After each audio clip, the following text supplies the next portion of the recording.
Hello, this is Larry Vanderweg, Administrator of Lindsborg Community Hospital.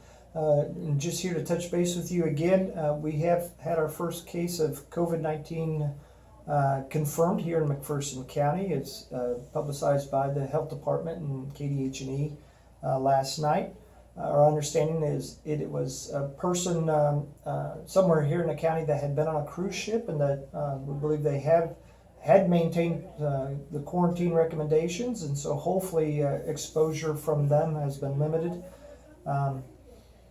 One thing I've talked about with staff here and want you to know too is if hearing that confirmation of a case, if that suddenly causes you to change what you are doing, then I would suggest maybe you weren't listening to what we've been saying, and you haven't been doing the right things. You know, kind of like as a little kid, if your parent walks in the room, if you suddenly change what you're doing, you probably were doing something you shouldn't have been doing. Or if if your spouse walks in and you do something different.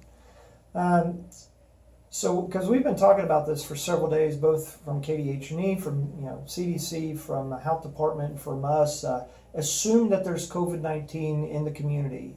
It just hadn't been detected yet. We've been doing some limited testing due to limited supplies and based on the guidance, but there hasn't been widespread testing. So you need to assume that there's COVID out there.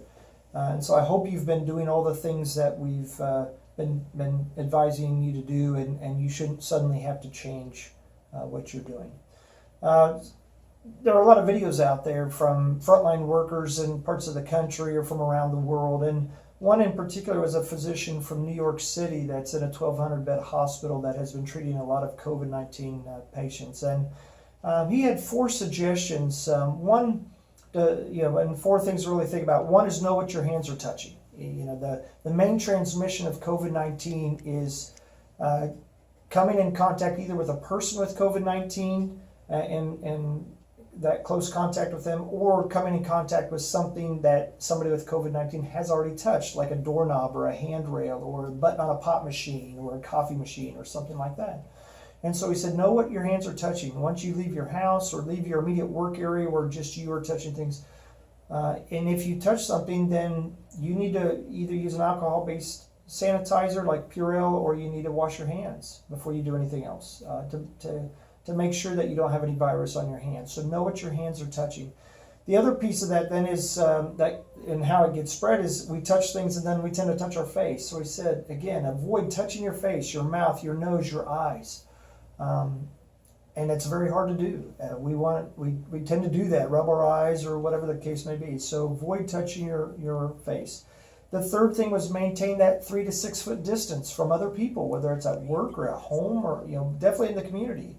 Maintain that 3 to 6 foot space. If you're at the grocery store or any place, the virus doesn't jump. Now it may pass through airborne particles if somebody coughs or sneezes. Which again is if you're sick, stay home. In here, we ask people if they have any kind of cough to put on a mask. And that the purpose is just to make sure that if they cough, if there's any virus in their cough, it isn't aerosolized and spread. But typically, it's through contact.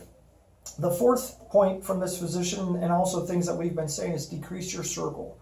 Definitely don't increase your circle by suddenly traveling or have people who travel come to visit you, even from across town. Try to decrease the circle of people that you're around and maintain those 3 to 6 foot distances when you're with them. And those are ways to minimize your chance of contracting the coronavirus and the COVID disease.